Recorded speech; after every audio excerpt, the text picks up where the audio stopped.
नमस्ते माँ जी। अरे नमस्ते नमस्ते। हेलो निकिता। हेलो। नेहा दिखाई नहीं दे रही है। बुलाती हूँ।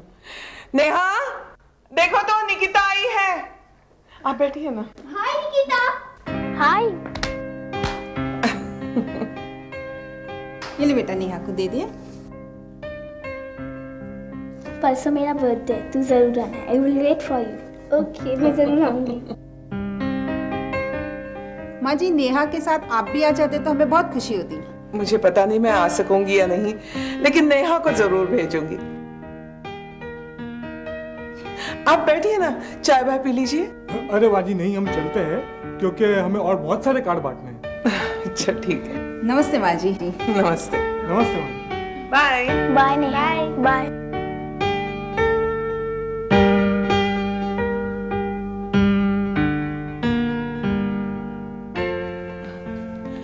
निकिता के पेरेंट्स हैं, नेहा को इनविटेशन कार्ड देने आए थे बर्थडे का। आप ज्वेलर के पास जाने वाले थे ना?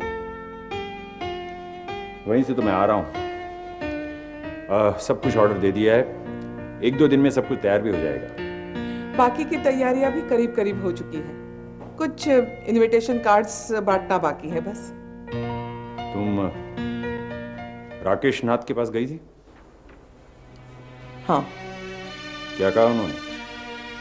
ये पूछिए कि क्या क्या नहीं कहा। कह रहे थे वो खुद तो शादी पे नहीं आएंगे, कल्पना को भी नहीं आने देंगे। बड़ा घमंड दिखा रहे थे। मेरा भी कुछ ऐसा ही अंदाजा था। खैर, चंदन पर जहर का असर नहीं होता कल्याणी। कहने दो जो कहते हैं वो। बात इस हद तक बढ़ जाएगी कि मैं सोच भी नहीं सकती थी। हालांकि कल्पना की माँ उन्हें बहुत समझाने की कोशिश कर रही थी। कल्पना अगर सही होती तो राकेश नाथ की क्या मजाल थी। बाप के शह पर ही तो कल्पना इस घर को बर्बाद करने पर तुली है। मुझे तो एक डर और भी है। हमारे घर में नई बहू आने वाली है। बड़ी बहू का रवैया अगर यही रहा तो। कल्याणी, शुक्ला और ममता कल्पना के नेचर को बहुत अच्छी तरीके से जानते हैं। मेरा डर सिर्फ यही है कि क्या कल्पना का व्यवहार ऐसे ही रहेगा? क्या अजय इसी तरह? होनी को स्वीकार कर लो कल्याणी। वो तो मैंने स्वीकार कर ही लिया है, पर राकेश नाथ जी अपनी बेटी की खुशी के लिए नन्ही नेहा का बचपन बर्बाद कर रहे हैं।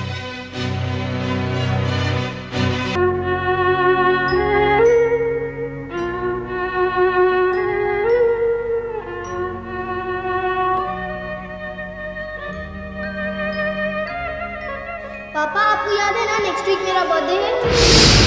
हाँ, हर साल की तरह इस साल भी तुम्हारा बर्थडे हम लोग धूमधाम से मनाएंगे।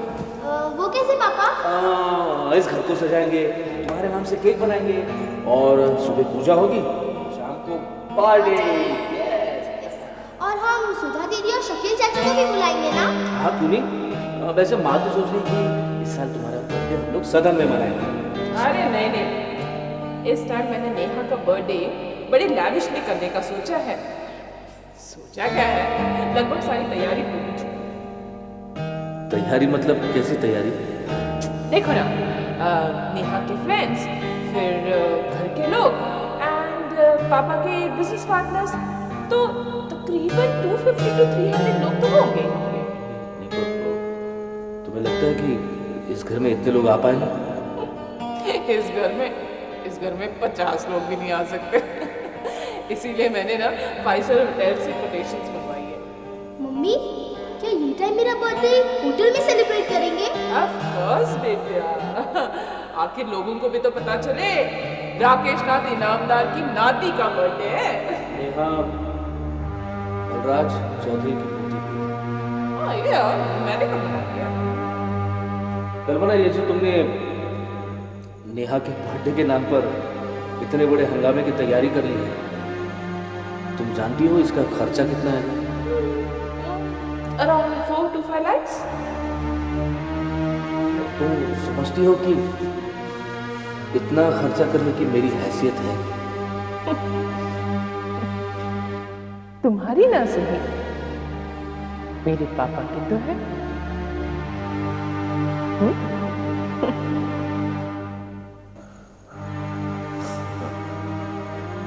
तो कल्पना, नेहा का बर्थडे मनाने के बहाने तुमने अपने पापा की शान और शौकत की नुमाइश करने का इरादा कर लिया। देखो अजय, इस बार अगर मेरे पापा नेहा का बर्थडे अपने रुतबे के हिसाब से करना चाहते हैं तो इसमें तुम्हें क्या एतराज है? मुझे एतराज है क्योंकि तुम्हारे पापा सोसाइटी में अपना रुतबा ऊंचा दिखाने के बहाने हमें छोटा साबित करने की साजिश कर रहे हैं और तुम उसमें शामिल हो। तुम What nonsense! अजय, मैं कोई साजिश नहीं कर रही हूँ। तुम्हारे पापा अगर बड़े स्केल पर पार्टी करना चाहते हैं तो वो करें, लेकिन इस घर का फंक्शन इस घर में होकर रहेगा। फिर से तुम्हारी वो सड़ी गली ईगो। तंग आ गई हूँ मैं तुम्हारी इस थिंकिंग से। मम्मी, पापा ठीक ही कह रहे हैं। आप मेरा बर्थडे दादी माँ के सदन में ही मनाइए। नहीं, जहाँ पर यतीम अनाथ लोग रहते हैं वहां पर मेरी बेटी का बर्थडे नहीं मनाया जाएगा। बस सुबह से बात कर जिसे तुम यतीमों का बसेरा कहती हो, मेरे माँ के लिए वो मंदिर है। मंदिर है ना, तो जाओ, तुम जाओ ना मंदिर में, जाओ जाकर वहाँ पूजा पाठ करो। मेरी बेटी को क्यों लेके जा रहे हो? मम्मी प्लीज, पापा के साथ झगड़ना नहीं प्लीज। मुझे अपना बर्थडे होटल में नहीं मनाना है, लेकिन प्लीज पापा के साथ झगड़ना मत। मम्मी प्लीज, पापा के साथ झगड़ा मत कीजिए प्लीज। पापा के साथ झगड़ा मत कीजिए। अपने नेहा के पास आ जाइए। तू नेहा के पास आ जाए।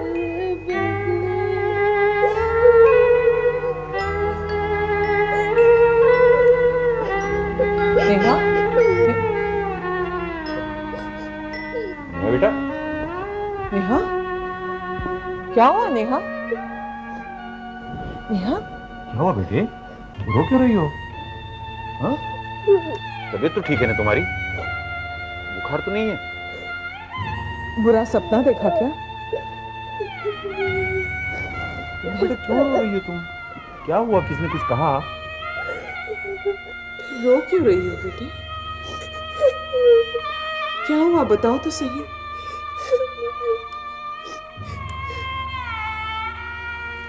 मुझे माँ की याद आ रही है।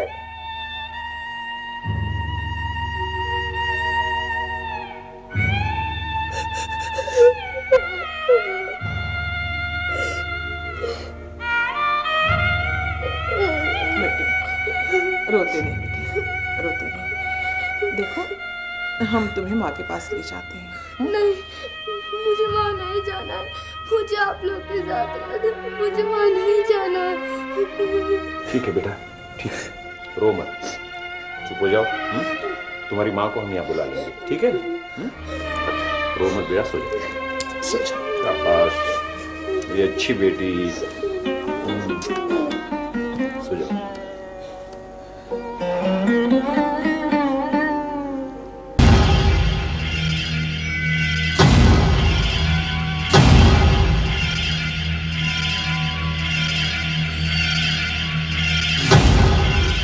डालो भाई, आप देखो, ससुर आया था मेरे पास एक ऑफर लेकर। तो कैसा ऑफर? यही कि जो बात तूने मेरे और विजय के बारे में उसे बताई है, अगर मैं वही बात चौधरी खानदान के आगे कंफर्म करता तो वो मुझे मुंह मांगी रकम देगा। भाई सच कहता हूं, मैंने इनामदार साहब। झूठ बोलता है तू वकील, झूठ बोलता है तू। मैं तेरे तस्वीर से वाकिफ हूं। भाई मेरी बात का यकीन करो, और मैं सच कहता हूं, मैंने उन्हें कुछ नहीं बताया। मैं तो मिला ही नहीं तू उनसे, इतने दिनों से तेरी मुलाकात ही नहीं। वकील, ये छोटी दलील कोर्ट में जज के आगे काम आ सकती है, लेकिन साबला भाई के आगे नहीं। अरे कैसा आदमी है तू? कोर्ट में इतने बड़े बड़े केस लड़ता है और ये छोटी सी बात तू हासिल नहीं कर पाया। चंद रुपयों के लिए तूने अपने ईमान को बेच दिया। साबला भाई, मेरी बात पर यकीन करो, मैं दुनिया से झूठ बोल सकता हूं, लेकिन आपसे कभी नहीं। जय भैरव।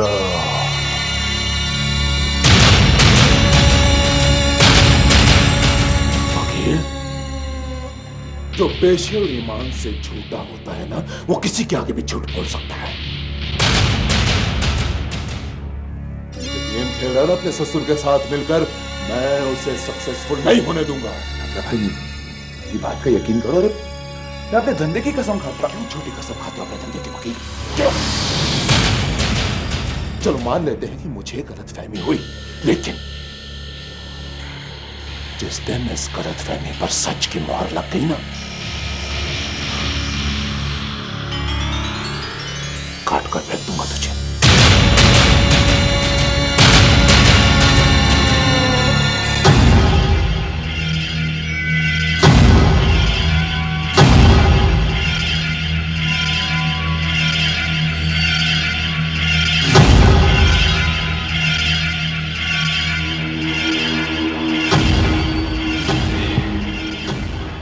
उसकी वही सड़ी पुरानी घिसी पिटी बातें सुनकर मैं बोर हो गई हूं।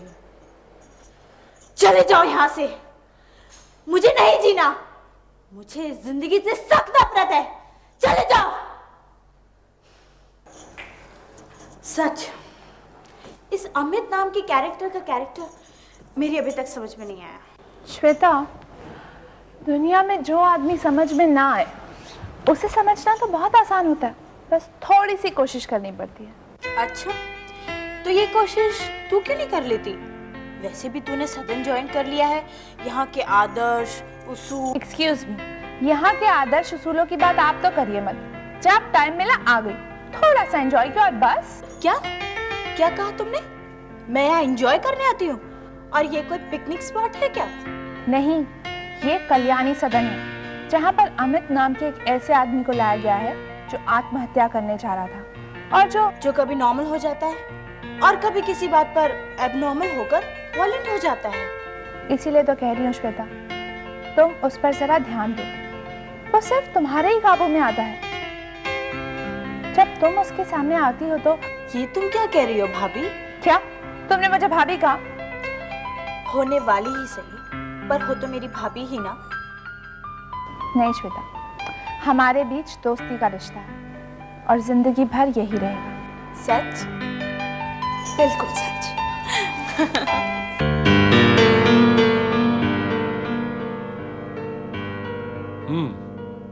तो तुम अपनी ननद से मिलाई?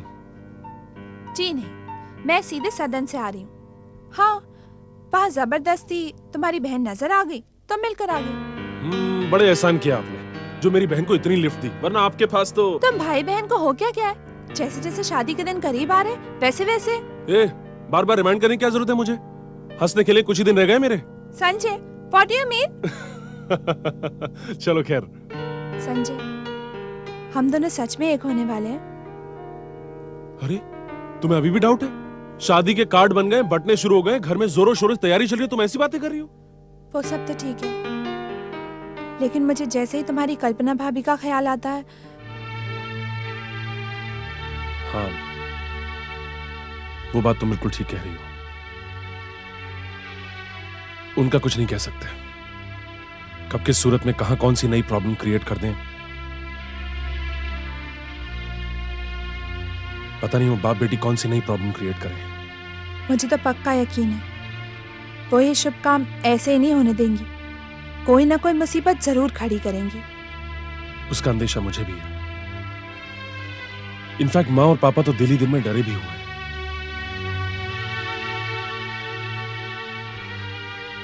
और विजय भैया, उन्हें तो पता नहीं क्या हो गया, मेरी समझ में कुछ नहीं आ रहा है। क्या बात है?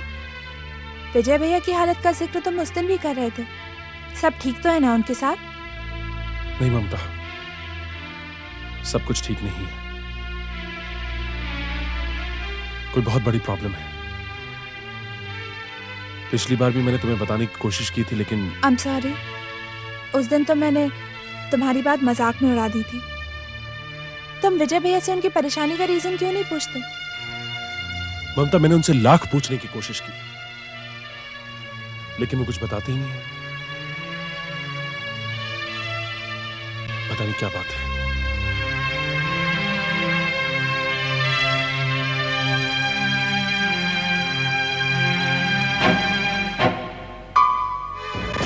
सच कहूं तो कल्याणी देवी जी के तीनों बेटों में तुम्हें सबसे ज्यादा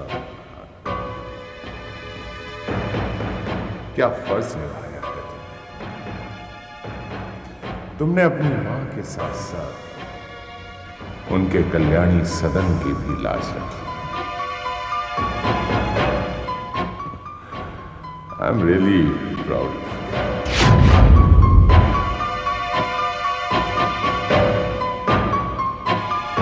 क्या तुम डाबला भाई को जानते हो?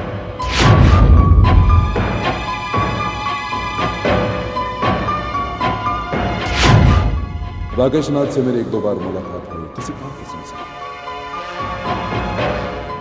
लेकिन तुम्हारा जिक्र कभी नहीं हुआ। वो तो ये भी नहीं जानता कि तुम्हारा यहां आना जाना।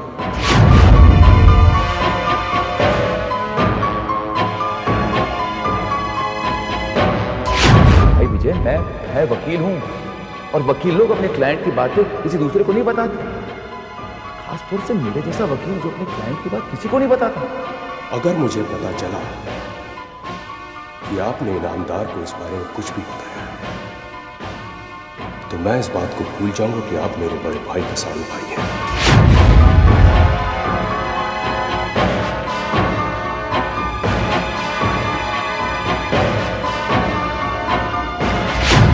अगर कोई परेशानी है, कोई दिक्कत है तो आप मुझे बताइए, मैं आपके साथ उसका कोई हल ढूंढने की कोशिश करूंगा।